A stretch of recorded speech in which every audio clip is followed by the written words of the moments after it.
Welcome to only IAS.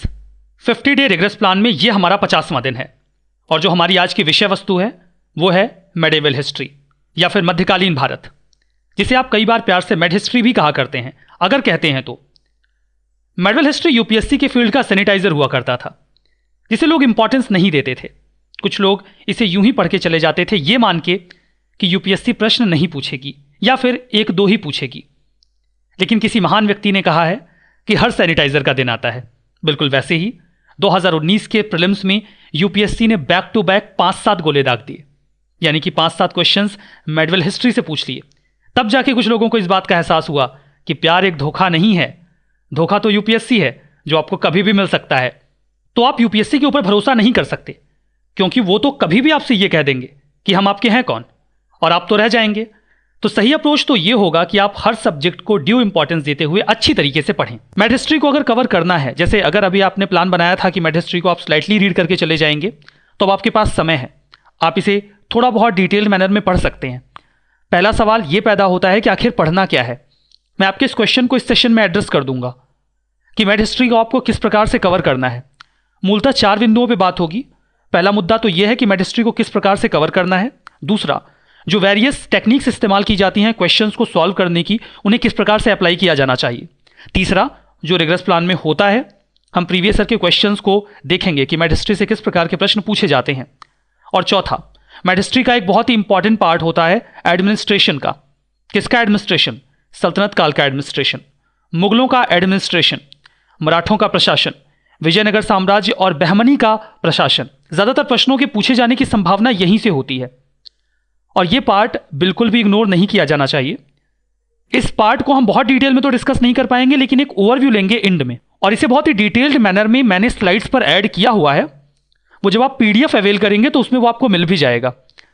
तो चलिए शुरुआत करते हैं और सबसे पहले ये देखते हैं कि अगर मेड हिस्ट्री को कवर किया जाना है तो उसमें क्या क्या पढ़ना है हमें। मेड हिस्ट्री को आप 6 पार्ट्स में क्लासीफाई करिए।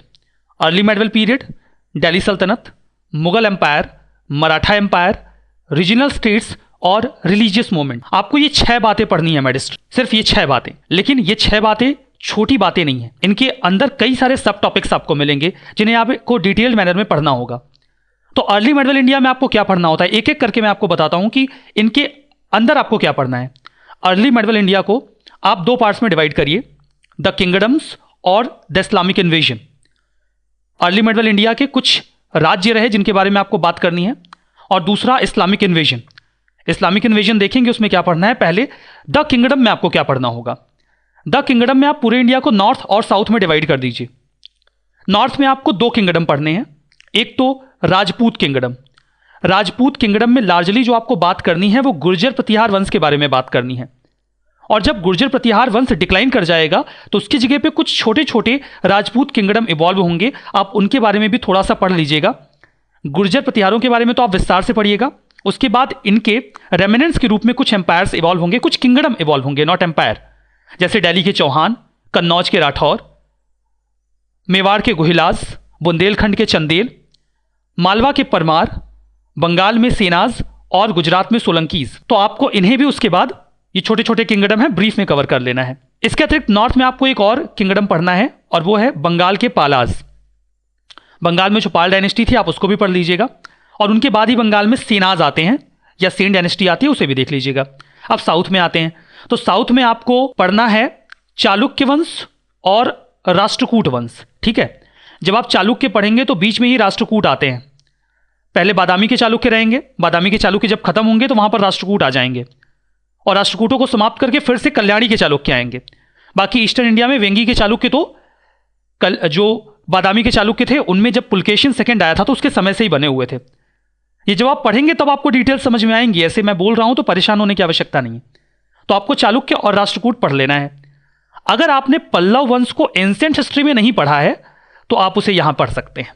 पल्लवास को अगर आपने एंशिएंट में पढ़ लिया देन इट्स ओके, नहीं पढ़ा है तो उसे भी यहां पढ़ लेना है। बाकी यहां पर यह उम्मीद की जाती है कि चोल, चेर और पांड्य, इन्हें आपने एंशिएंट हिस्ट्री में कवर कर लिया है। हालांकि वो आपको मिलेंगे अर्ली मेडिवल पीरियड में भी, लेकिन आप इन्हें एंशिएंट में ही पढ़ लेते हैं। ठीक है, तो इस तरीके से द किंगडम का पार्ट आप कवर कर लेंगे। अब आते हैं इस्लामिक इन्वेजन पे। इस्लामिक इन्वेजन को आप 2 पार्ट्स में क्लासीफाई करिए, अरेबिक इन्वेजन और टर्किक इन्वेजन या टर्किश इन्वेजन। अरबिक इन्वेजन में आप बात करिए मोहम्मद बिन कासिम के बारे में, और टर्किश इन्वेजन में आप पढ़िए महमूद ऑफ गजनी को और मोहम्मद गोरी को। जैसे ही आप मोहम्मद गोरी को पढ़ेंगे आप एंटर कर जाएंगे सल्तनत पीरियड में, ठीक है। तो अब यहां पर ये जो पहली यूनिट है आपने कवर कर ली। अब आप आइए सेकंड यूनिट पर। जो सेकंड यूनिट है दैट इज अबाउट दिल्ली सल्तनत। दिल्ली सल्तनत में आपको क्या पढ़ना है?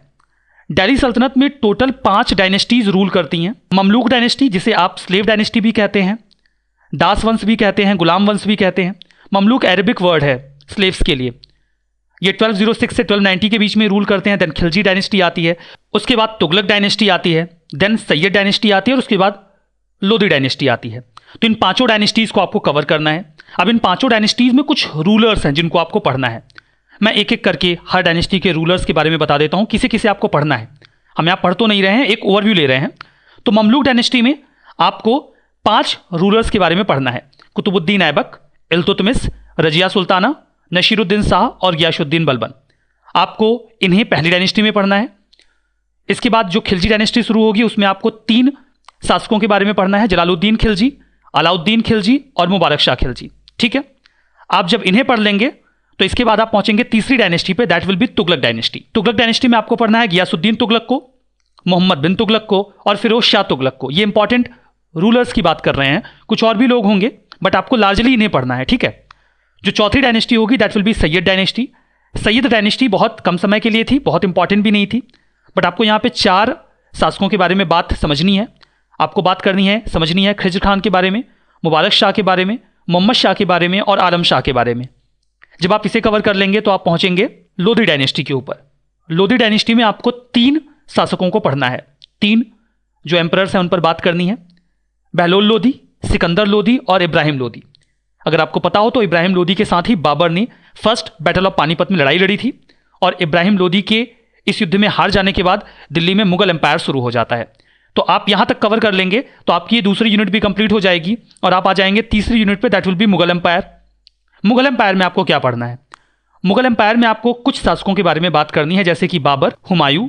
इन बिटवीन आएगी सूरी डायनेस्टी, जिसे शुरू करेगा शेरशाह सूरी, और उसके बाद 10 सालों तक ये डायनेस्टी और रहेगी। अगेन हुमायूं आएगा और फिर से मुगल वंश को पुनर्स्थापित कर देगा। तो बाबर और हुमायूं को जब पढ़ेंगे तो इन बिटवीन आप सूरी डायनेस्टी भी पढ़ लेंगे। फिर आप आएंगे अकबर पे, अकबर के बाद आप जहांगीर को पढ़ेंगे, जहांगीर के बाद शाहजहां को, और शाहजहां के बाद आप बात कर लेंगे औरंगजेब के बारे में। जब आप औरंगजेब तक पढ़ लेंगे, इन बिटवीन मराठास भी आ जाते हैं। मराठास जहांगीर के समय से ही इवॉल्व हो जाते हैं, जैसे जहांगीर के समय से ही जो शिवाजी के पिताजी थे उनका एग्जिस्टेंस आ जाता है। शाहजहां के समय में वो काफ़ी एक्टिव हो जाते हैं और उसके बाद शिवाजी एक्टिव होते हैं। तो मुगलों के पैरेलल ही जो मराठास थे वो भी एक्टिव हो जाते हैं। तो यहां तक आप औरंगजेब तक कवर कर लेंगे तो आपका जो चैप्टर है वो तीसरी यूनिट जो आपकी है, या जो तीसरा पार्ट है मुगलों का, ये कवर हो जाएगा। फिर आप पहुंच जाएंगे मराठा एम्पायर के ऊपर। अब मराठास में आपको क्या पढ़ना है? मराठास में आपको लार्जली 2 लोगों के बारे में पढ़ना है, शाहजी भोसले के बारे में और शिवाजी के बारे में। शाहजी भोसले शिवाजी के पिताजी थे, जिन्होंने मराठास को एक किंगडम के रूप में तैयार किया और बाद में शिवाजी ने तो उसे एक एम्पायर में कन्वर्ट कर दिया। इनके बारे में आप विस्तार से पढ़ लेंगे। शिवाजी के जाने के बाद उनके कुछ उत्तराधिकारी आते हैं, उनके बारे में भी आपको जानना होगा। शिवाजी के बाद उनके बेटे संभाजी गद्दी पर बैठते हैं। इस गद्दी पर बैठते वक्त उनका संघर्ष राजा राम के साथ होता भी है, जो उनके भाई रहते हैं। इनके मरने के बाद राजा राम गद्दी पर बैठते हैं। जब राजा राम मरते हैं 1700 में, तो उनका जो बेटा रहता है शिवाजी थर्ड, वो एक छोटा बच्चा रहता है। तो इनकी माँ इनको गद्दी पे बैठा के रूल करने लगती हैं, जिनका नाम ताराबाई था। और जो संभाजी के बेटे थे साहू जी, उनको औरंगजेब पकड़ के लेके चला गया था। जब औरंगजेब मरता है तो उनका जो बेटा होता है वो साहू जी को छोड़ देता है ताकि वो जाके आपस में उलझ जाएं, वो शिवाजी के साथ उलझ जाए और ताराबाई से अपनी गद्दी मांगे। हुआ भी वही। जब साहू जी छूट कर आते हैं तो फिर ताराबाई से अपनी गद्दी मांगते हैं। दोनों के बीच में संघर्ष होता है, साहू जी जीत जाते हैं, ठीक है। और साहू जी काफ़ी लंबे समय तक उसके बाद रूल भी करते हैं। साहू जी की इस जीत में एक बहुत बड़ा कंट्रीब्यूशन उनके एक सेनापति ने दिया था, जिनका नाम था बालाजी विश्वनाथ, जिन्हें बाद में वो 1713 AD में अपना पेशवा भी बना देते हैं। तो बालाजी विश्वनाथ के बाद जब वो पेशवा पद पर आते हैं तो पेशवाओं का युग शुरू होता है, जिसमें पहले शक्तिशाली पेशवा बालाजी विश्वनाथ बनते हैं। उसके बाद जो पेशवा बनते हैं वो थे बाजीराव वन, जिन्होंने 20 सालों तक रूल किया, 41 लड़ाइयाँ लड़ी और किसी भी लड़ाई में हारे नहीं। बाजीराव वन के बाद आते हैं बालाजी बाजीराव, और बालाजी बाजीराव के समय में ही, जो कि तीसरे शक्तिशाली पेशवा माने जाते हैं, बालाजी विश्वनाथ के बाद बाजीराव और उसके बाद बालाजी बाजीराव। तो जो बालाजी बाजीराव थे इनके समय में ही थर्ड बैटल ऑफ पानीपत होता है, ठीक है, जिसमें मराठों की हार होती है और उनकी शक्ति काफ़ी कम हो जाती है। तो इतना तो आप मराठों के बारे में पढ़ लेंगे। इसके बाद आपका ये पार्ट भी कवर हो जाएगा और फिर नंबर आएगा रीजनल स्टेट्स का। रीजनल स्टेट्स में आप जाएंगे तो आपको सबसे पहले तो बात करनी होगी विजयनगर एम्पायर के बारे में। विजयनगर को आपको विस्तार से पढ़ना होगा, बहमनी किंगडम को पढ़ना होगा और कुछ अदर रीजनल स्टेट्स के बारे में भी पढ़ना होगा। विजयनगर एम्पायर में बहुत सारे किंग्स आएंगे, आपको लार्जली पढ़ना है हरिहर के बारे में, बुक्का के बारे में, देवराय 1, देवराय 2 के बारे में, और सबसे विस्तार से आपको पढ़ना है कृष्णदेव राय के बारे में। बहमनी किंगडम में भी कुछ शासक आते हैं जिनका आप ब्रीफ ले लेंगे और समझ लेंगे कि इसमें कौन कौन से रूलर्स कैसे कैसे रूल करते हैं, और इन दोनों के बीच में जो लगातार संघर्ष चलता रहता है उसे भी आप समझ लेंगे। बैटल ऑफ तालीकोटा होता है जिसे राक्षसी तगड़ी का युद्ध भी कहा जाता है दोनों के बीच में, जिसके बाद जो विजयनगर एम्पायर है वो डिक्लाइन कर जाता है। इसके पहले तक जो कृष्णदेव राय थे उन्होंने हमला करके बहमनी किंगडम को 5 हिस्सों में तोड़ भी दिया था, ठीक है। विजयनगर एम्पायर में जब कृष्णदेव राय हुआ करते थे तो उन्होंने हमला किया था बहमनी किंगडम के ऊपर और बहमनी किंगडम टूट के बिखर गया था 5 हिस्सों में, अहमदनगर, बीजापुर, गोलकोंडा, बिरार और बीदर। तो इनके बीच का जो इक्वेशन था वो भी आप समझ लेंगे। जब आप रीजनल स्टेट्स में जाएंगे तो आप 4 स्टेट्स के बारे में बात कर लेंगे, समझ लेंगे, बंगाल, जौनपुर, कश्मीर और गुजरात। आप इसे पढ़ने के बाद ये जो रीजनल स्टेट्स का पार्ट है इसे कवर कर लेंगे और फिर आप पहुंच जाएंगे रिलीजियस मूवमेंट में। रिलीजियस मूवमेंट में आपको 3 रिलीजन के बारे में या उनके मूवमेंट के बारे में बात करनी है, समझना है, सूफी मूवमेंट, सिख मूवमेंट और भक्ति मूवमेंट। इतना करने के बाद जो आपका मैड हिस्ट्री है वो पूरी तरीके से कवर हो जाएगा। तो आपको एक ओवरव्यू मिल गया होगा कि मैड हिस्ट्री में आपको पढ़ना क्या है। तो इतना क्लियर है? अगर आपको इतनी बात समझ में आ गई है तो हम चलते हैं अपने सेशन के दूसरे बिंदु पर, that is technique for solving questions. देखिए, क्वेश्चन सॉल्व करने की कई तरीके की टेक्निक्स हैं जो लोगों के द्वारा इस्तेमाल की जाती हैं, बट इन सभी टेक्निक्स के ऊपर जो एक चीज काम करती है वो है आपका हार्डवर्क। सबसे अच्छी चीज तो ये होती है कि आप पूरी मेहनत के साथ अपने सब्जेक्ट को पढ़ लें, इंफॉर्मेशन अपने पास रखें और जब आप एग्जाम हॉल में जाएं तो अपनी इंफॉर्मेशन और अपनी नॉलेज का इस्तेमाल करके अपने क्वेश्चंस को सॉल्व करें, क्योंकि वो सबसे सेफ तरीका है। लेकिन सच्चाई भी यही है कि आपकी इंफॉर्मेशन से सारे क्वेश्चन सॉल्व हो नहीं पाते, कम से कम इतने तो नहीं हो पाते कि आप सेफ जोन में जा सकें। तो उसके लिए आपको वेरियस टेक्निक्स का सहारा लेना पड़ता है, बट सबसे अच्छा तरीका यही है कि आप मेहनत और ईमानदारी से पढ़कर जाएं।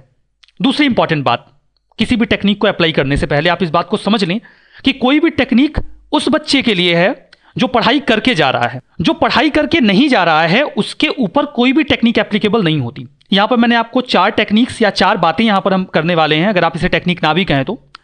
Elimination technique, information linked guess, instinct guess और कॉमन सेंस। ये सभी तरीके उस बच्चे के लिए हैं जो अच्छी तरीके से पूरी मेहनत से तैयारी करके एग्जाम हॉल में गया है। ये कोई भी तरीका उस बच्चे के लिए एप्लीकेबल नहीं है जो पढ़ाई करके नहीं गया है। ये तरीके आपको पास नहीं करवा सकते। ये सिर्फ 2, 4, 10 आपके क्वेश्चंस सही करवा सकते हैं, ज्यादा बढ़ा सकते हैं, उससे ज्यादा कुछ नहीं करेंगे ये। और उनके लिए तो बिल्कुल भी काम के नहीं है जिन्होंने अच्छी तरीके से पढ़ाई नहीं करी है। इन टेक्निक्स में जो सबसे पॉपुलर टेक्निक है वो है एलिमिनेशन टेक्निक। एलिमिनेशन टेक्निक में आप करते यही हैं कि आपके पास 2-3 स्टेटमेंट हैं, आप अपनी इंफॉर्मेशन से ये पता लगाते हैं कि कोई एक स्टेटमेंट आपको पता है कि ये सही है या गलत है। फिर आप सीधा ऑप्शन में जाते हैं और देखते हैं, अगर वो स्टेटमेंट मान लीजिए गलत है, 3 स्टेटमेंट है, दूसरा वाला आपको पता चल गया कि गलत है, तो 2 चारों ऑप्शन में जहां जहां है आप क्रॉस कर दीजिए। तो आपको कई बार तो सीधे सीधे आंसर ही मिल जाता है। एलिमिनेशन टेक्निक में कई बार तो आपको सीधे सीधे आंसर मिल जाता है, और कई बार जब आंसर नहीं भी मिलता है तो आपका जो केस है वो 50-50 का हो जाता है, मतलब आपको 2 में से 1 चुनना होता है। लेकिन एग्जामिनेशन में जो क्वेश्चन सेट कर रहे होते हैं उन्हें भी पता होता है, वो कई बार क्वेश्चन ऐसे सेट करते हैं कि आपकी एलिमिनेशन टेक्निक वर्क करती नहीं है। खैर, जो दूसरी टेक्निक होती है वो होती है इंफॉर्मेशन लिंक्ड गेस। ये भी उनके लिए है जो पढ़ाई करके गए हैं। आपके पास बहुत सारी इंफॉर्मेशन होती है, फिर सडनली आपके पास एक क्वेश्चन ऐसा होता है जो आपको नहीं पता होता, तो आप उसे अपनी पुरानी इंफॉर्मेशन के साथ लिंक करते हैं और एक गेस लगाते हैं। वो सही हो सकता है। एक एग्जांपल देता हूं आपको। जैसे सपोज करिए कि आपसे ये कहा गया एक स्टेटमेंट में कि अकबर ने पिलग्रिमेज टैक्स या फिर तीर्थ यात्रा कर समाप्त कर दिया था। आपने अकबर के बारे में पढ़ा है, आप जानते हैं उसके बारे में, लेकिन आपको यह नहीं पता कि उसने पिलग्रिमेज टैक्स खत्म किया था कि नहीं किया था। अब आपके पास एक इंफॉर्मेशन ये तो है कि जो अकबर था वो रिलीजियस पॉइंट ऑफ व्यू से टॉलरेंट था, तो एक गेस बनेगा, हो सकता है किया हो। तो चलो मान लेते हैं कि किया होगा, क्योंकि उसने रिलीजियस पॉइंट ऑफ व्यू से कई सारे अच्छे काम किए थे, एक टॉलरेशन की प्रवृत्ति अपनाई थी, तो हो सकता है कि उसने तीर्थ यात्रा कर हिंदुओं के लिए समाप्त किया हो। तो ये आपका इंफॉर्मेशन लिंक्ड गेस है, आपको पता नहीं था लेकिन आपने अकबर के नेचर के बारे में पढ़ा था और उसी के बेसिस पे आपने गेस लगा दिया और वो सही निकलेगा। तीसरा होता है इंस्टिंक्ट गेस। इंस्टिंक्ट गेस, इसमें देखिए होता यह है कि आप बहुत सारी चीजें पढ़ते हैं, 1 साल 1.5 साल 2 साल जो आपने तैयारी की है, हर चीज तो दिमाग में याद होती नहीं है, कुछ इंफॉर्मेशन एक्टिव होती हैं जो आपको याद होती हैं, उनके बेसिस पे आप तुरंत पता कर लेते हैं कि ये चीज सही है या गलत है। कुछ इंफॉर्मेशन आपके पैसिव माइंड में होती है और वो जो पैसिव माइंड में आपकी इंफॉर्मेशन होती है वो आपको एक इंस्टिंक्ट देती है, ये वाला सही होगा। जब आप किसी क्वेश्चन को पढ़ते हैं तो आपके अंतरात्मा से आवाज आती है कि ये वाला सही होगा, होल्ड होल्ड, रुक जाइए, वो लगाना नहीं है। क्वेश्चन को अच्छे से पढ़िए और देखिए कि क्या वो आपकी जानकारी में है, क्या वो आपकी नॉलेज, आपकी प्रिपरेशन से सॉल्व हो रहा है। अगर वो आपकी नॉलेज और प्रिपरेशन से सॉल्व हो रहा है तो उसे सॉल्व करिए, अपने इंस्टिंक्ट पे मत जाइए, बिल्कुल भी उस पर भरोसा मत करिए, लीव दैट। लेकिन उसके बाद भी सपोज करिए कि आपके पास नहीं समझ में आ रहा है कि उसका आंसर क्या होगा, तो आपकी जो इंस्टिंक्ट आई थी उसे एक छोटा सा मार्क लगाइए और छोड़ के आगे बढ़ जाइए। अगर आप सारे क्वेश्चन सॉल्व करने के बाद आपको ऐसा लग रहा है कि हाँ आपने 75 80 या इतने क्वेश्चन सॉल्व कर लिए हैं कि आप सेफ जोन में चले जाएंगे, पास हो जाएंगे, तो आप इस पर ध्यान मत दीजिए, छोड़ दीजिए इनको। लेकिन आप ओवरऑल 60-65 क्वेश्चन ही सॉल्व कर पाए हैं, मतलब अगर आप कुछ और गेस नहीं लगाएंगे तो आप वैसे भी फेल हैं, क्योंकि सारे क्वेश्चन तो सही होते नहीं है। आपको 60 सिक्योर करना होता है, कुछ गलत हो ही जाते हैं। आप 55-60 ही कर पाए हैं, तो आपको गेस लगाना है, कुछ भी करके लगाना है। तो जब गेस लगाने की बात आ जाए तो आप अपने इंस्टिंक्ट पे जाइएगा और जो पहली बार दिमाग में आया था वो लगा दीजिएगा, हो सकता है सही हो जाए। लेकिन ध्यान दीजिएगा, इसके लिए भी पढ़ाई होती है बैकग्राउंड में। इंस्टिंक्ट से जो आवाज आती है वो फालतू में कहीं से भी नहीं आ जाती। आपको ये मूवी याद है, लगे रहो मुन्ना भाई, जिसमें संजय दत्त को गांधी जी सारे सवालों के जवाब दे रहे होते हैं, तो क्या गांधी जी सच में आके जवाब दे रहे होते हैं क्या? नहीं, केमिकल लोचा। यही खेल होता है इंस्टिंक्ट का। आपके इंस्टिंक्ट से सही जवाब तभी आता है जब उसके बारे में आपने पहले से कुछ पढ़ा हो। जब इनसे गांधी जी के बारे में कुछ ऐसे प्रश्न पूछे जाने लगे जो इन्होंने कभी पढ़ा या देखा नहीं होता, तो इनके गांधी जी चुपचाप बैठ जाते हैं। बिल्कुल वही काम आपकी इंस्टिंक्ट भी करती है। जब आपने उस टॉपिक के बारे में बिल्कुल कुछ नहीं पढ़ा होता तो आपकी इंस्टिंक्ट आपको कोई रिप्लाई नहीं देती या फिर गलत रिप्लाई देती है। तो ये इंस्टिंक्ट गेस भी उन्हीं के लिए वर्केबल है, उन्हीं के लिए ही काम का है जिन्होंने पढ़ाई की हुई है। और उसका इस्तेमाल भी आपको बहुत रेयर केस में करना होता है, जब आपको तुक्का लगाना ही है, कोई और चॉइस नहीं है, तभी आप इस पे जाइएगा और नहीं तो मत जाइएगा, ठीक है। चौथा होता है कॉमन सेंस। आपने पढ़ा नहीं भी होता तो एक स्टेटमेंट लगता है कि ये सही है और एक लगता है कि गलत है, ठीक है, तो आप इसका इस्तेमाल भी कर सकते हैं। तो ये कुछ टेक्निक्स हैं, जहां एप्लीकेबल हो जाए अप्लाई करिए, लेकिन सावधानी से। कुछ लोगों ने पढ़ा तो कुछ नहीं होता और उनकी अंतरात्मा हर सवाल के जवाब दे रही होती है, तो मैं उनके लिए तो बस यही कहूंगा कि कंट्रोल करिए, पढ़िए, उसके बाद ही आपसे सही क्वेश्चन सॉल्व होंगे। आपकी अंतरात्मा यूं ही जवाब आपको नहीं देगी, ठीक है, सो कंट्रोल। चलिए अब अपने सेशन के तीसरे बिंदु पे चलते हैं, जहां पर हम कुछ क्वेश्चंस को सॉल्व करेंगे। मैडिस्ट्री में जो क्वेश्चंस हमारे सामने हैं उन्हें सॉल्व करने का प्रयास करते हैं, देखते हैं मैडिस्ट्री में किस प्रकार से प्रश्नों को पूछा जाता है। पहला क्वेश्चन हमारे पास है, विच ऑफ द फॉलोइंग, या हमें ये 3 स्टेटमेंट्स कंसीडर करने हैं। पहला स्टेटमेंट ये बोलता है कि दिल्ली सल्तनत में जो रेवेन्यू एडमिनिस्ट्रेशन था उसमें रेवेन्यू कलेक्शन का जो इंचार्ज होता था वो आमिल होता था। दूसरा स्टेटमेंट ये है कि दिल्ली सल्तनत में जो इक्ता सिस्टम चला करता था वो इंडिया का एंशिएंट इंडिजिनियस इंस्टीट्यूशन था। और तीसरा स्टेटमेंट यह है कि जो मीर बख्शी का ऑफिस था वो खिलजी सुल्तान के समय में एग्जिस्टेंस में आया था या उस समय एग्जिस्टेंस में था। अब देखिए, अगर आप एलिमिनेशन टेक्निक का इस्तेमाल करें तो सबसे पहले आपको उस स्टेटमेंट पे जाना होगा जो आपके लिए सबसे आसान है। आपके लिए सबसे आसान प्रश्न होगा इक्ता सिस्टम के बारे में, क्योंकि आप इसके बारे में कुछ न कुछ जानते हैं। इक्ता सिस्टम, आपको नाम से स्पष्ट हो रहा होगा कि इक्ता ये या तो अरबिक या कोई उर्दू शब्द है, तो स्वाभाविक सी बात है कि ये जब इंडिया में इस्लामिक रूल शुरू हो गया होगा तभी आया होगा, उसके पहले नहीं रहा होगा। और Islamic rule formally Qutubuddin Aibak के साथ शुरू होता है, ठीक है, या आप मोहम्मद गोरी कह लीजिए। तो ये एंशिएंट इंडिजिनियस तो नहीं हो सकता। इंडिजिनियस का मतलब होता है कि हमारा खुद का और प्राचीन काल का, तो प्राचीन काल में ऐसी किसी व्यवस्था की होने की संभावना तो नहीं है, मतलब ये स्टेटमेंट तो जाएगा। तो 2 जहां भी हो एलिमिनेट कर दीजिए। ये 3 बी और डी तो निकल गए ना एलिमिनेशन टेक्निक से। अब हमें सिर्फ ये चुनना है कि अब 2 में से एक ही सही हो सकता है, या तो ये वाला सही होगा या ये वाला, दोनों सही नहीं होंगे। या तो 1 ओनली मिलेगा आंसर या तो 3 ओनली। आमिल के बारे में अगर आपको नहीं पता है तो आप मीर बख्शी पे जाइए। अब यहां पे देखिए, आपको पता करना पड़ेगा क्योंकि यहां पर कोई गेस नहीं लगेगा। आपको पता होना चाहिए कि जो मीर बख्शी का पद है वो मुगलों के समय में था। ये एक सैन्य पद था, ये एक मिलिट्री पोस्ट थी, और ऐसा ही पोस्ट जो सल्तनत काल में हुआ करता था उसे अर्ज मुमालिक बोला जाता था। दीवाने अर्ज एक डिपार्टमेंट हुआ करता था सल्तनत काल में, जो मिलिट्री डिपार्टमेंट होता था, और मुगलों के समय में यही काम मीर बख्शी किया करता था। तो ये तो मुगलों के समय का एक पद है, तो ये स्टेटमेंट गलत हो जाएगा। जब ये स्टेटमेंट गलत हो जाएगा तो आपको सही जवाब मिलेगा ए, वन ओनली। दिल्ली सल्तनत में जो रेवेन्यू का इंचार्ज होता था वो आमिल ही होता था। तो answer is one only is correct. ठीक है, वही बातें यहां पर लिखी गई हैं, you can have a reading too. तो अब आइए दूसरा क्वेश्चन देखते हैं। कृष्णदेव राय के बारे में ये प्रश्न है, जो कि विजयनगर के एक बहुत ही शक्तिशाली राजा थे। इनके बारे में स्टेटमेंट आपको कंसीडर करना है। पहला स्टेटमेंट ये है कि इन्हें आंध्र भोज के नाम से जाना जाता था। दूसरा स्टेटमेंट ये है कि इन्होंने पॉलिटी के ऊपर एक किताब लिखी थी तेलुगु में, दैट वाज अमुक्तमाल्यदा, और एक संस्कृत ड्रामा भी लिखा था जिसका नाम था जंबावली कल्याणम। और तीसरा स्टेटमेंट ये है कि इनके कोर्ट में अष्ट दिग्गज हुआ करते थे। अब ये इंफॉर्मेशन बेस्ड क्वेश्चन है, अगर आपको कृष्णदेव राय के बारे में जानकारी है तो ही आप इसे कर पाएंगे।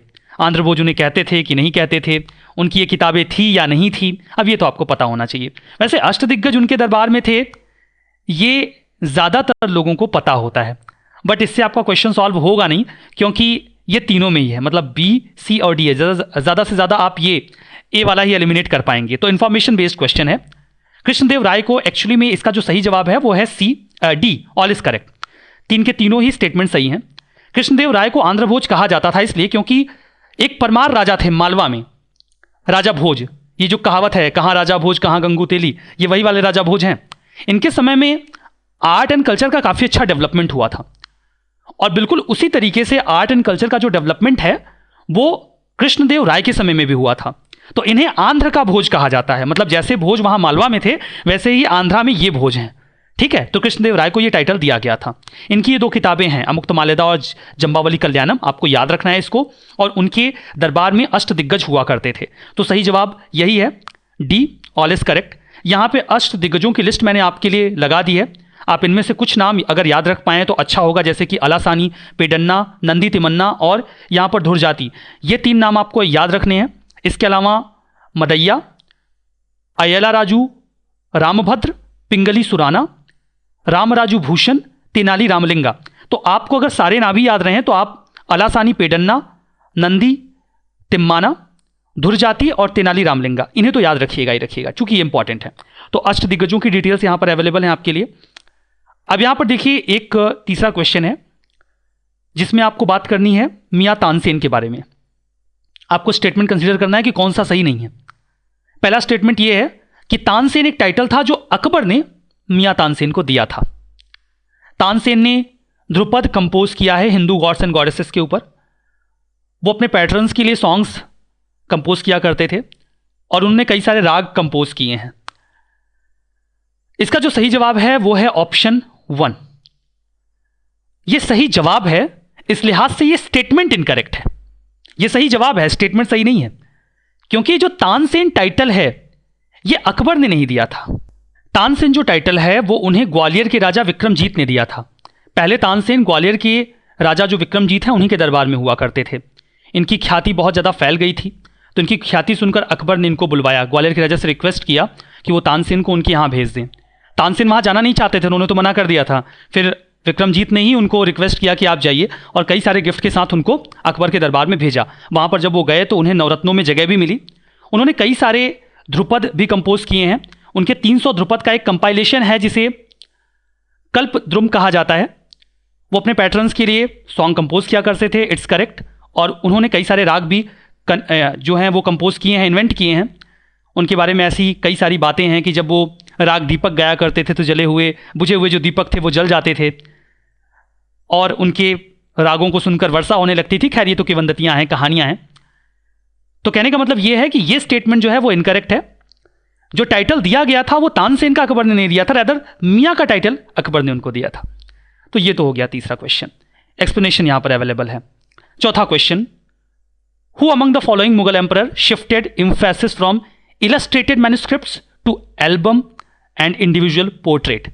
अब देखिए इसमें कह ये रहे हैं कि एम्फेसिस जो पहले हुआ करता था मैन्युस्क्रिप्ट के ऊपर, उसे एल्बम या फिर इंडिविजुअल पोर्ट्रेट में किसने शिफ्ट किया। इतनी तो बात समझ में आ रही होगी कि पेंटिंग के ऊपर ये बात हो रही है ना। Individual portrait, illustrated manuscript. तो हम बात कर रहे हैं वो इंफॉर्मेशन लिंक्ड गेस वाली।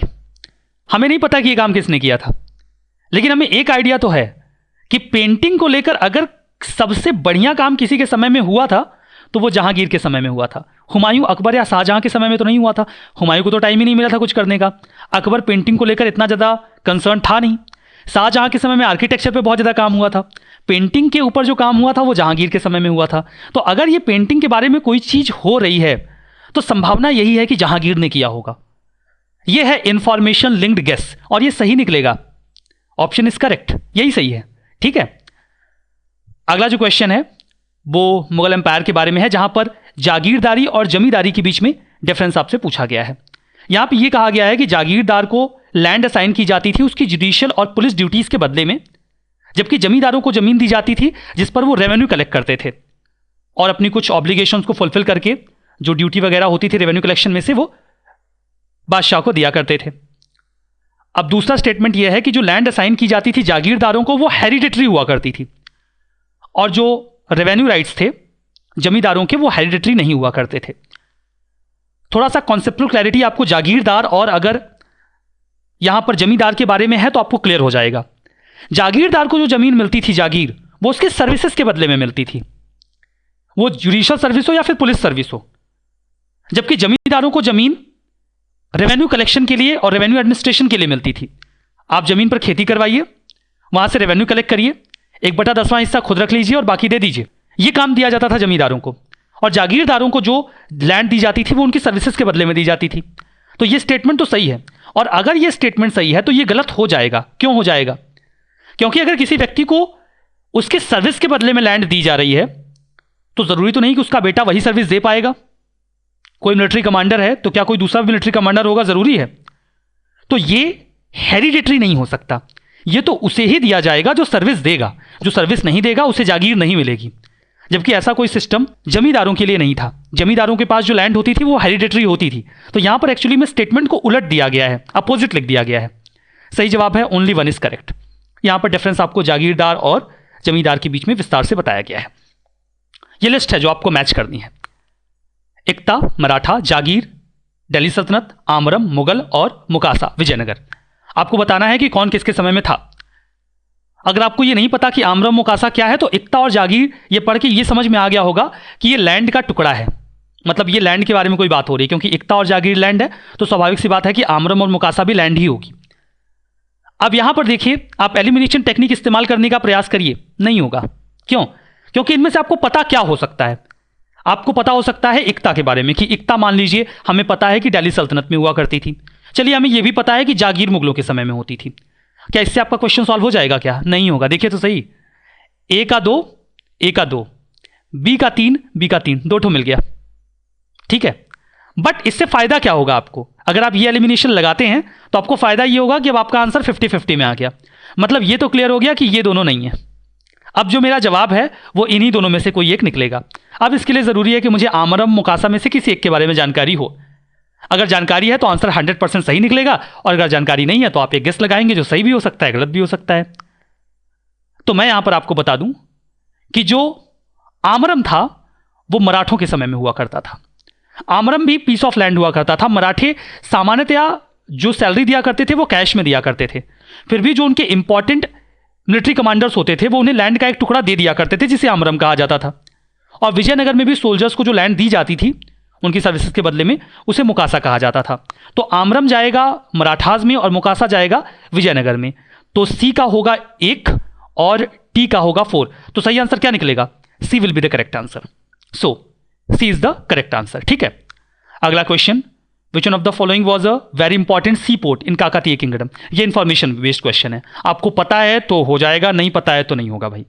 काकातीय किंगडम के बारे में आप जानना चाहते हो तो काकातीय किंगडम जो है वो आज का जो आंध्र प्रदेश तेलंगाना का रीजन है वहीं पर हुआ करता था। काकातीय किंगडम में ही हरिहर और बुक्का हुआ करते थे। वो हरिहर और बुक्का काकातीय किंगडम में उनके वेसल हुआ करते थे। और काकातीय किंगडम के ऊपर हमला किया था सल्तनत के राजाओं ने। किसने हमला किया था? मोहम्मद बिन तुगलक ने। मोहम्मद बिन तुगलक ने जब अपना दक्षिण का अभियान किया था तो उसने काकातीय किंगडम पे हमला किया था और उसे जीत भी लिया था। तो हरिहर और बुक्का वहां से भागकर एक छोटा सा राज्य था काम्पिली, वहां चले गए थे। वहां पे उनको मिनिस्टर बना दिया गया था। बाद में मोहम्मद बिन तुगलक ने काम्पिली पर भी हमला किया और हरिहर और बुक्का को पकड़ के ले गया दिल्ली, वहाँ उनको इस्लाम में कबूल करवाया, कन्वर्ट कराया इस्लाम में। फिर वापस में वो कुछ दिन तक वहाँ पर रहे। जब डेक्कन में विद्रोह हुआ तो चूंकि इन लोगों को डेक्कन के बारे में अच्छी जानकारी थी तो इनको वापस डेक्कन में भेजा उसने विद्रोह दबाने के लिए। वो आश्वस्त हो गया था कि अब तो इस्लाम में आ गए हैं, कोई दिक्कत है नहीं। लेकिन जब ये लोग वापस डेक्कन में गए तो उन्होंने वहाँ पर अपना धर्म परिवर्तन कर लिया, वापस से हिंदू हो गए। जो पहले इनसे फोर्स तरीके से धर्म में परिवर्तन करवाया गया था, इस्लाम में उनको लेकर गए थे, उन्होंने वापस से हिंदू धर्म में अपने आप को कन्वर्ट कर लिया, बदल लिया। और वहां पर एक उन्होंने किंगडम स्टैब्लिश किया दोनों भाइयों ने मिलकर, जिस किंगडम को आप विजयनगर के नाम से जानते हैं। तो विजयनगर किंगडम की जो हिस्ट्री है वो काकातीय किंगडम से ही स्टार्ट होती है, ठीक है। और यहां पर उनकी जो एक सबसे इंपॉर्टेंट सी पोर्ट हुआ करता था वो था मुटुपल्ली। मुटुपल्ली उनका इंपॉर्टेंट सी पोर्ट था। और प्रतापरुद्र आखिरी शासक थे जिनके समय में हरिहर और बुक्का हुआ करते थे। अगला क्वेश्चन ये है कृष्णदेव राय के टैक्सेशन सिस्टम के बारे में है कि टैक्स रेट जो था वो फिक्स था और लैंड की क्वालिटी के बेसिस पर लिया जाता था। और जो प्राइवेट ओनर्स थे वर्कशॉप के वो एक इंडस्ट्रियल या इंडस्ट्रीज टैक्स दिया करते थे। अब ये क्वेश्चन बिल्कुल कॉमन सेंस पे बेस्ड है। कृष्णदेव राय एक बहुत ही शक्तिशाली राजा थे, हमें पता है, विजयनगर के। उनके समय में एडमिनिस्ट्रेशन बहुत अच्छा था, ये भी हमें पता है। तो स्वाभाविक सी बात है कि वो लैंड की क्वालिटी के बेसिस पे ही टैक्स वसूला करते होंगे। और अगर कोई इंडस्ट्री वहां पे वर्क कर रही है तो इंडस्ट्री से टैक्स लिया जाता होगा। तो ये कॉमन सेंस पे आपका क्वेश्चन सॉल्व होगा। आपको आता है तो, नहीं आता है तो आप इसको कॉमन सेंस पे सॉल्व कर सकते हैं। जो आपका सही जवाब है that will be C, both 1 and 2 is correct, ठीक है। So C is the correct answer. अगला क्वेश्चन ये है कि आपको अराघट्टा के बारे में बताना है कि मिडिल इंडिया में अराघट्टा क्या था, कि बॉन्डेड लेबर था, लैंड ग्रांट था, वाटर व्हील था, या फिर वेस्ट लैंड था जिसे कल्टिवेबल लैंड में कन्वर्ट कर दिया जाता था। इसका सही जवाब है ये वाटर व्हील था। और ये बाबरनामा में इसका जिक्र मिलता है वाटर व्हील का। मिडिल इंडिया में भी ये काफी प्रचलन में रहता था। ये ऐसा व्हील होता था जिसपे ऐसे लकड़ी के कुछ बाल्टियां बांध दी जाती थी और ये बैल के सहारे घूमता था। और ये ऐसे पानी से ऊपर नीचे होते रहते थे। यहाँ पर पानी अगर भरा होगा तो इन बाल्टियों में पानी आ जाएगा, या फिर ये नीचे तक जाता था एक बेल्ट के सहारे, पानी ऐसे ऊपर आता था और यहाँ पर एक लकड़ी की नाली बनाई जाती थी जिसमें गिरकर ये बहता था। तो ये मिडिल इंडिया में एक वाटर व्हील हुआ करता था। अगला प्रश्न ये है कि बहमनी किंगडम के संबंध में महमूद गवां के बारे में कौन सा स्टेटमेंट सही नहीं है। ये जो स्टेटमेंट है महमूद गवां, बहमनी किंगडम, ये कोई राजा नहीं था, मैं आपको बता दूं। महमूद गवां उस समय एक शासक हुआ करते थे, मोहम्मद शाह थर्ड। मोहम्मद शाह थर्ड के समय में ये हुआ करता था वजीर महमूद गवां। महमूद गवां ने सर्विस ली थी वहाँ पे बहमनी किंगडम में। एक राजा आए थे हुमायूं, ये मुगल वाले हुमायूं नहीं है, ये काफ़ी पहले थे उनसे, काफ़ी बर्बर राजा थे। उनके समय में उन्होंने सर्विस देना शुरू किया था। जब उनकी मौत होती है, उनका शासनकाल 3 साल का ही था, तो उनके जो बच्चे थे वो छोटे थे, तो उनके बच्चों को गद्दी पे बिठाकर ये एक वजीर के तौर पे काम करने लगे। वजीर के तौर पे उन्होंने इतना अच्छा काम किया कि उतना अच्छा बहमनी किंगडम में किसी राजा ने नहीं किया था। इनके समय में बहमनी किंगडम का विस्तार सबसे ज़्यादा था और सबसे शक्तिशाली जो बहमनी किंगडम बना था वो महमूद गवां के समय में ही बना था। उसने कई सारे रिफॉर्म किए थे। तो यहाँ पर स्टेटमेंट दिए गए हैं उसके बारे में। पहला तो उसमें यह कहा गया है कि उसने जो प्रोविंसेस थी उनको 8 प्रोविंसेस में, मतलब जो पूरा राज्य था उसको 8 प्रोविंसेस में डिवाइड किया, जिसे तरफ कहा जाता था। यह स्टेटमेंट सही है। ये तरफ क्या होता था, अभी जो मैं आपको एडमिनिस्ट्रेशन के बारे में एक ओवरव्यू दूंगा वहां पर ये चीज़ आपको मिलेगी। नोबल्स को जो सैलरी थी वो पे की जाती थी और उनसे हॉर्सेस वगैरह रखने के लिए कहा जाता था। जो खालसा लैंड है वो तरफदार के एक्सपेंसेस के लिए अलग कर दी जाती थी, जिस पर जो भी उपज होती थी वो तरफदारों को दी जाती थी। और चौथा ये है कि लैंड को मेजर करके टैक्स लिया जाता था। तो बाकी तो सब सही है, लेकिन ये खालसा लैंड का जो कॉन्सेप्ट है ये मुगलों के समय में था, ठीक है। ये बहमनी किंगडम का कॉन्सेप्ट नहीं है। तो ये स्टेटमेंट गलत है, ये स्टेटमेंट गलत है और यही सही जवाब है। तो महमूद गवां जो है उसने बहुत अच्छे से बहमनी किंगडम को हैंडल किया था। बाद में ये जो राजा था महमूद शाह थर्ड, ये बाद में थोड़ा बड़ा हो गया। जब ये बड़ा हो गया तो लोगों ने इसको भड़का दिया कि महमूद गवां तो सारा अपने हाथ में ले रहा है, आपको तो कुछ मिल ही नहीं रहा है। तो फिर इन्होंने उसको जान से मारने का आदेश दे दिया और उसे मार दिया गया। महमूद गवां को मार दिया गया 1481 में, उसकी हत्या की गई थी। और उसके मरने के बाद जो बहमनी किंगडम था वो पूरा बिखर गया, कोई संभाल ही नहीं पाया जो एडमिनिस्ट्रेशन उसने बनाकर रखा था। बाद में जब महमूद शाह थर्ड को इस बात की जानकारी मिली कि हाँ उसके खिलाफ कॉन्स्पिरेसी की गई थी, उनको बड़ा पछतावा हुआ। उन्होंने शराब वगैरह पीना शुरू कर दिया और 1 साल बाद ये भी मर गए। महमूद गवां के मरने के बाद पूरा बहमनी किंगडम बिखर गया और 5 पार्ट्स में टूट गया, कोई संभाल नहीं पाया उसके आने वाला राजा। उसके बाद वो 5 पार्ट्स में टूटता है, अहमदनगर, बीजापुर, गोलकुंडा, बिरार और बीदर।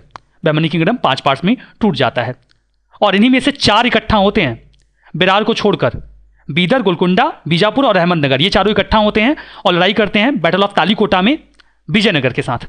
जिसके बाद विजयनगर का साम्राज्य बिल्कुल लगभग खत्म हो जाता है। एक डायनेस्टी बाद में रूल तो करती है लेकिन उनकी ताकत बची नहीं रह जाती है। अगला क्वेश्चन ये है कि सेंट निम्बार्क जो थे, सेंट जो निम्बार्क थे वो अकबर के कॉन्टेम्परेरी थे। दूसरा है कि सेंट कबीर जो थे वो शेख अहमद सरहिंदी के कॉन्टेम्परेरी थे। ये दो के दोनों स्टेटमेंट गलत हैं, इंफॉर्मेशन बेस्ड हैं, आपसे टाइम ड्यूरेशन पूछा जा रहा है एक्चुअली में। तो सेंट निम्बार्क जो थे ये 11वीं सेंचुरी में थे, तो इनका अकबर के समय होने का तो सवाल ही नहीं पैदा होता, ये गलत ही हो जाएगा। अकबर कब था आपको पता है, वो तो 16वीं सेंचुरी में था। जो सेंट कबीर थे ये सिकंदर लोदी के समय में हुआ करते थे, ठीक है। और ये जो शेख अहमद सरहिंदी थे ये अकबर के कॉन्टेम्परेरी थे। अब इसमें ये नहीं कह रहा कि ये दोनों कॉन्टेम्परेरी थे, ये पूछ रहे हैं कि कबीर का क्या कबीर जो है वो ग्रेटली इन्फ्लुएंस थे शेख अहमद सरहिंदी से, ये बोल रहे हैं। ये नहीं हो सकता। अगर कबीर सरहिंदी के बाद होते तो वो इनसे प्रभावित हो सकते थे, लेकिन कबीर तो इनसे पहले हैं। ये तो सिकंदर लोदी के समय में है, शेख अहमद सरहिंदी तो अकबर के समय में है, तो उनसे प्रभावित कैसे हो सकते हैं। तो दोनों के जो दोनों स्टेटमेंट है वो यहाँ पे गलत है। सही आंसर नीदर 1 नॉर 2 है, ठीक है। बाकी एक्सप्लेनेशन इज हियर।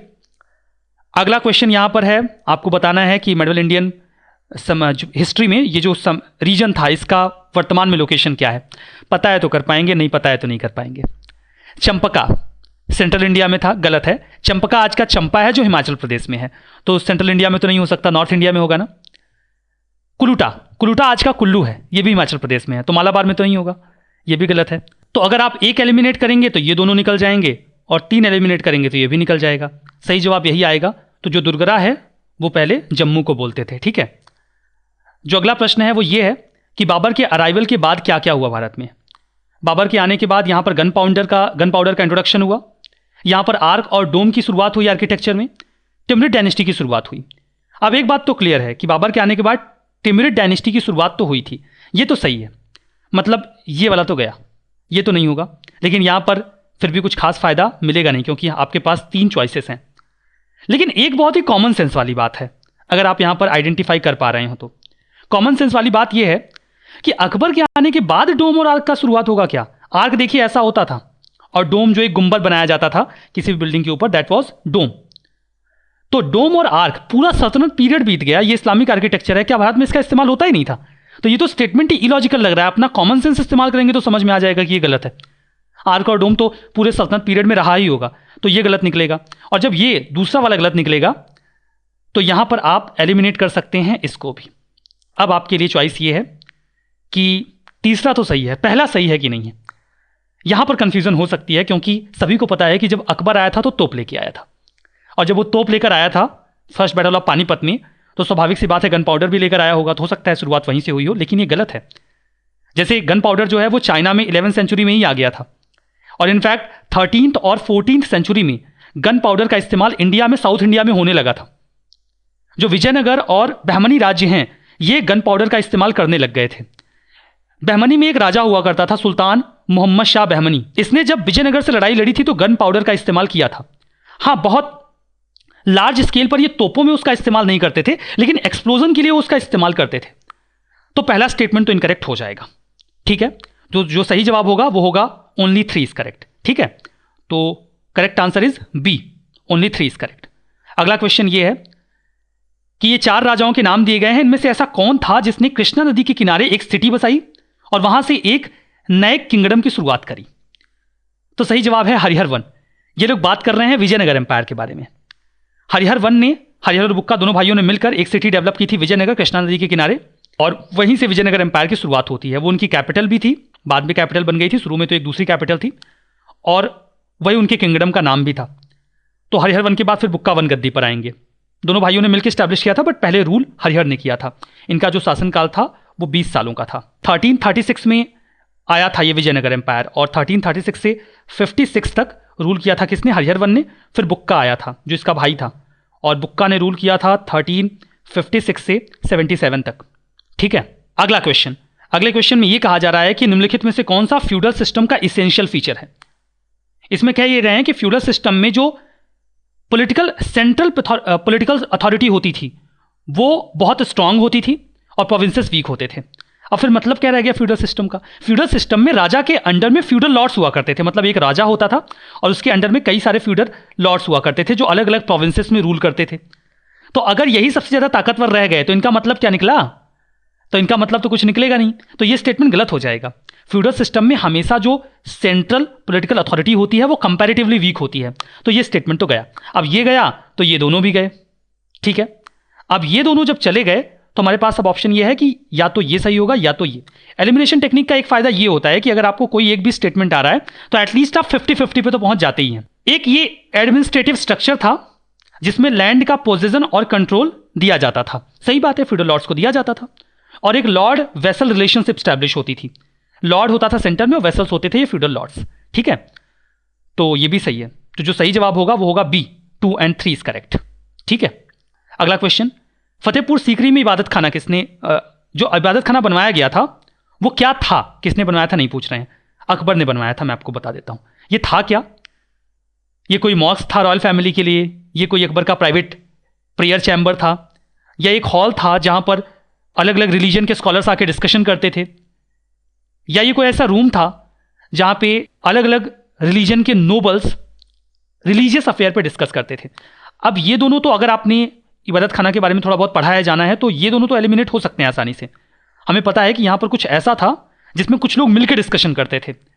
अब मुद्दा यह है कि नोबल्स करते थे या अकबर करवाता था, तो सही जवाब है सी, अकबर अपने सामने बैठ के डिस्कशन करवाता था।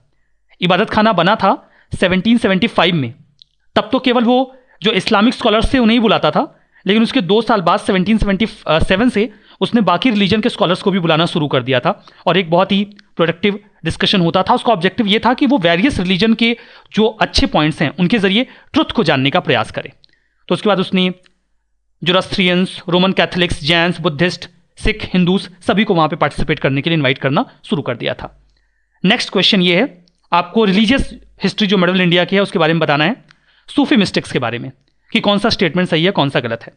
सूफी मिस्टिक्स जो हैं वो मेडिटेशन और ब्रीथ के कंट्रोल में बिलीफ रखते थे, वो एस्केटिक एक्सरसाइज किया करते थे लोनली प्लेसेस में, और वो होली सॉन्ग्स का रेसाइटेशन करते थे ऑडियंस की एक्सटेसी के लिए। एक्सटेसी का मतलब होता है बहुत जो परम आनंद होता है उसे एक्सटेसी बोलते हैं। तो सही जवाब है ऑल इज करेक्ट, सारे ही सही हैं। जो ये सूफी मिस्टिक्स होते थे इनका ये मानना था कि आप डिसिप्लिन और मेडिटेशन की मदद से ईश्वर के साथ अपना संपर्क स्थापित कर सकते हैं, और वो सोल को प्योर करने के लिए होली सॉन्ग्स का रिसाइटेशन भी किया करते थे। तो ये तीन के तीनों ही स्टेटमेंट्स जो हैं वो सही हैं। अगला क्वेश्चन ये है कि अहमद शाह अब्दाली का भारत में हमला करने का मूल कारण क्या था। मराठों ने अहमद शाह अब्दाली के वायसराय तैमूर शाह को लाहौर से निकाल दिया था। ये मैं आपको बता दूं, तैमूर शाह अहमद शाह अब्दाली का बेटा था। दूसरा कि एक जुलंधर अदीना बेग खान था जो कि फ्रस्ट्रेटेड था, उसने इन्वाइट किया था पंजाब को इन्वेड करने के लिए। तीसरा, वो मुगल एडमिनिस्ट्रेशन को पनिश करना चाहता था क्योंकि वो रेवेन्यू पे नहीं कर रहे थे। चौथा, वो पूरे फर्टाइल प्लेन पर कब्जा करना चाहता था दिल्ली से लेकर पंजाब तक। सही जवाब है ए। हुआ ये कि जब अहमद शाह अब्दाली आया, अहमद शाह अब्दाली ने फर्स्ट बैटल ऑफ पानीपत लड़ने से पहले कई बार भारत के ऊपर हमला किया था, और उसने भारत के कई सारे एरियाज में अपनी एक बेटे को जिसका नाम तैमूर शाह था गद्दी पर बिठा दिया था, अपना वैसल बनाकर, वायसराय बनाकर, प्रतिनिधि बनाकर, ठीक है, और वहां पे रूल कर रहा था। जब ये बात मराठों को पता चली तो मराठों ने अपनी तरफ से उसे बाहर निकालने के लिए रघुनाथ राव को भेज दिया। रघुनाथ राव मराठों के एक बहुत ही एबल जनरल थे। वो जाते हैं, हमला करते हैं, और ये जो तैमूर शाह था इसको वहां से भगा देते हैं। इस बात से चिढ़ जाता है अहमद शाह अब्दाली, और वो प्लान करता है कि नहीं अब मैं हमला करूंगा, और फिर वो वापस से हमला करता है और होता है first battle of Panipat. First battle of Panipat में मराठों ने जो सबसे बड़ी गलती करी थी वो ये थी कि उन्होंने इस युद्ध में रघुनाथ राव को नहीं भेजा था। इस युद्ध में गए थे सदाशिवराव भाऊ, जो दूसरे पेशवा थे, बाजीराव वन जो सबसे शक्तिशाली पेशवा माने जाते हैं, उनके छोटे भाई के बेटे थे सदाशिवराव भाऊ, उनको भेजा था। अगर आपने पानीपत मूवी देखी हो तो उसमें तो ये दिखाते हैं कि वो रघुनाथ राव को 20,000 सैनिक और कुछ पैसे देकर भेजना चाह रहे थे, तो उन्होंने मना कर दिया था, और फिर सदाशिवराव भाऊ तैयार हो गए थे। खैर ठीक है, सदाशिवराव भाऊ ने बहुत बहादुरी से लड़ाई लड़ी, बट दिक्कत ये थी कि रघुनाथ राव को नॉर्थ इंडिया की जितनी अच्छी जानकारी थी उतनी अच्छी जानकारी सदाशिवराव भाऊ को नहीं थी। तो उन्होंने मिसकैलकुलेशंस किए, उन्होंने कुछ वहां के राजाओं को अपनी तरफ समझा जबकि वो उनके खिलाफ थे, और उन्होंने सदाशिवराव भाऊ को युद्ध के मैदान में धोखा दिया। इस वजह से जो थर्ड बैटल ऑफ पानीपत था उसमें हार हुई मराठों की। ठीक है, अब देखते हैं चौथा पार्ट एडमिनिस्ट्रेशन का। देखिए, एडमिनिस्ट्रेशन पूरे मेड हिस्ट्री का एक बहुत ही इंपॉर्टेंट पार्ट है। यहां से बहुत सारे क्वेश्चंस निकलते हैं। अभी हाल ही में मैंने जो कोर्स चलता है यहाँ पर ओनली आईएएस पे, वहाँ पर मैजिस्ट्री को बहुत ही एलिब्रेटेड मैनर में कवर किया था। तो वहाँ पर मैंने एडमिनिस्ट्रेशन को डिटेल मैनर में डिस्कस भी किया था। सिंस यहाँ टाइम कंस्ट्रेन होता है तो डिस्कस कर पाना तो पॉसिबल नहीं, लेकिन मैं चाहता था कि ये मैं आपको यहाँ पर प्रोवाइड करवा दूँ ताकि आप इसे पढ़ जरूर लें। मैं इस सीरीज़ में कुछ और लेक्चर्स बनाना चाहता था बट मुझे समय नहीं मिल पाया, क्योंकि कोर्स में मुझे काफ़ी ज़्यादा इन्वॉल्व कर दिया गया था। वहाँ पर मेडिवल हिस्ट्री, एंसेंट हिस्ट्री के अलावा मैंने पॉलिटी और इकॉनमी भी पढ़ाई, तो वहाँ पर बहुत ज़्यादा समय चला गया। बट मैंने सोचा था कि मैं एटलीस्ट एक लेक्चर तो यहाँ पर डिलीवर ज़रूर करूँगा, और फिर मैंने ये जो मेड हिस्ट्री का पार्ट था इसे पिक किया। तो मेड हिस्ट्री में एडमिनिस्ट्रेशन का पार्ट मैं आपको प्रोवाइड करवाना चाहता था। इनकी स्लाइड्स मैं आपको प्रोवाइड करवा रहा हूँ। यहाँ पर देख लीजिए, ये पूरा दिल्ली सल्तनत का एडमिनिस्ट्रेशन है जो यहाँ से स्टार्ट हो रहा है। एडमिनिस्ट्रेशन अंडर द सल्तनत, सेंट्रल गवर्नमेंट में सुल्तान का क्या रोल था, 4 पिलर्स ऑफ द स्टेट हुआ करते थे, जो अदर सेंट्रल डिपार्टमेंट कौन से होते थे, सेंट्रल ऑफिशियल्स कौन से होते थे, प्रोविंशियल गवर्नमेंट उस समय कैसी हुआ करती थी, लोकल गवर्नमेंट कैसे चलता था सल्तनत के समय में, एडमिनिस्ट्रेटिव ऑफिसर्स के पोस्ट कौन से होते थे, यहाँ से भी प्रश्नों के आने की संभावना रहती है, और गवर्नमेंट के ऑर्गन्स कौन से थे, उनको मैंने चार्ट वाइज भी यहाँ पर प्रिपेयर कर दिया है। आप एक बार देख लीजिएगा, कभी अगर मैच करने को कोई प्रश्न वगैरह आ जाए तो आप तैयार रहें। इसके बाद यहाँ पर जो मुगल एडमिनिस्ट्रेशन है उसके बारे में आगे आपको मिल जाएगा एक इंट्रोडक्शन, सेंट्रल एडमिनिस्ट्रेशन कैसा था, जो पोस्ट थी दीवाने वजीर, मीर बख्शी जिस पर क्वेश्चन अभी हमने सॉल्व किया है ना, मीर समन, सदर सुदूर। उसके बाद कुछ अदर ऑफिशियल्स थे, प्रोविंशियल एडमिनिस्ट्रेशन कैसे चलता था, देन डिस्ट्रिक्ट और लोकल एडमिनिस्ट्रेशन कैसे चलता था, विलेज एडमिनिस्ट्रेशन कैसे चलता था, लैंड रेवेन्यू कैसा सिस्टम था वहाँ का। इसके अलावा मैंने कुछ लॉ एंड जस्टिस का पार्ट भी यहाँ पे जोड़ दिया है। अब मराठों के एडमिनिस्ट्रेशन की बात करें तो यहाँ पर शिवाजी के अंडर में एडमिनिस्ट्रेशन सबसे ज़्यादा डेवलप था। अष्टप्रधान हुआ करते थे, इनको तो आप ज़रूर से याद रखिएगा अष्टप्रधानों को, ठीक है। उनका जुडिशियल सिस्टम कैसा था, मिलिट्री एडमिनिस्ट्रेशन कैसा था, रेवेन्यू सिस्टम कैसा था, ये सब आप पढ़ लीजिएगा। विजयनगर एम्पायर में आएंगे तो इनके एडमिनिस्ट्रेशन के बारे में भी आपको अच्छे से पढ़ लेना है। जहाँ ऊपर सबसे जो प्रांत होता था उसे मंडलम बोलते थे, देन इसको नीचे कोल्लम होता था, फिर नाडु होता था, फिर मालेग्राम होता था, फिर उर होता था, उर गाँव को बोलते थे, और जो हेड होता था उसको गौड़ा बोलते थे, गाँवों के समूह को स्थल बोलते थे। ये सब आप पढ़ लीजिएगा, ठीक है। नायक सिस्टम हुआ करता था विजयनगर एम्पायर में, वो क्या था, एगर सिस्टम क्या था, आर्मी किस प्रकार से वर्क करती थी, रेवेन्यू एडमिनिस्ट्रेशन कैसा था, जुडिशियल एडमिनिस्ट्रेशन कैसा था, महिलाओं की स्थिति कैसी थी, सोशल लाइफ कैसी हुआ करती थी, सोसाइटी किस प्रकार से कैटेगराइज थी, और कुछ ट्रैवलर्स जो विजयनगर एम्पायर में आए थे, यहाँ से भी प्रश्न बन सकते हैं, तो ये भी आप देख लीजिएगा। देन बहमनी किंगडम पे आइए और बहमनी किंगडम का एडमिनिस्ट्रेशन देख लीजिए, ये थोड़ा कम ही है। यहाँ पर जो प्रोविंसेस होते थे ऊपर एकदम, इनको अतरफ बोला जाता था। मैंने आपको बताया था ना, महमूद गवा ने एम्पायर को 8 अतरफ में डिवाइड किया था, तो ये बहमनी किंगडम में हुआ करता था। अतरफ के नीचे सरकार होते थे, देन परगना होता था, देन विलेज होता था। तो ये जो स्लाइड्स हैं ये आपको मिल जाएंगी। जुडिशरी और आर्मी भी यहाँ पे एडेड है, इसको भी देख लीजिएगा। तो ये स्लाइड्स एडेड हैं यहाँ पर। आपको जब पीडीएफ मिलेगी टेलीग्राम ग्रुप में तो ये पूरा आपको वहाँ पे अवेलेबल मिल जाएगा। आई विल हाईली रिकमेंड कि आप इसको ज़रूर से पढ़ लें, क्योंकि ये बहुत ही इंपॉर्टेंट पार्ट है जो यहाँ पे आपको अवेलेबल करवाया गया है। तो आज के सेशन में हम यहाँ पर रुकते हैं। होपफुली ये सेशन आपके लिए बेनिफिशियल रहा है।